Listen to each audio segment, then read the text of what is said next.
बिस्मिल्लाहिर्रहमानिर्रहीम। अस्सलाम वालेकुम। MS18 न्यूज़ के साथ मैं हूँ रिया चौधरी। बुलेटिन में शामिल करते हैं आज की अहम खबरें।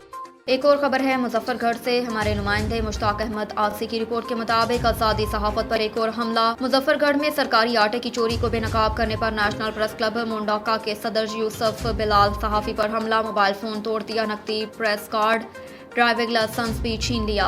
मुजफ्फरगढ़ में सहाफ़ियों पर हमलों के वाक़यात में कमी न आ सकी। मुजफ्फरगढ़ के नवाह इलाका मंडोका में सरकारी आटा तकसीम करने वाले प्राइवेट माफिया ने कवरेज पर आने वाले PNN के रिपोर्टर यूसुफ बिलाल को कमरे में बंद करके तशद्दुद का निशाना बना डाला। ज़राए के मुताबिक सरकारी आटा तकसीम करने वाले मुबैना तौर पर प्राइवेट अफराद चंद थैले तकसीम करने के बाद बकाया आटा रात की तारीकी में प्राइवेट होटलों पर महंगे दामों फरोख्त करते थे, जिस पर मुकामी सहाफ़ी ने इस चोरी को बेनकाब करने के लिए अपनी सहाफ़ती जिम्मेदारियां पूरी करने के लिए जाए वक़्वा पर पहुंचा।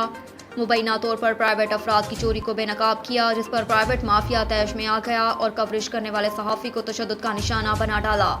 मोबाइल भी तोड़ दिया, प्रेस कार्ड, ड्राइविंग लाइसेंस और नकदी 28,500 भी छीन लिया। सहाफ़ी तंजीमों ने सहाफ़ी पर हमले की शदीद अल्फाज में मज़म्मत की।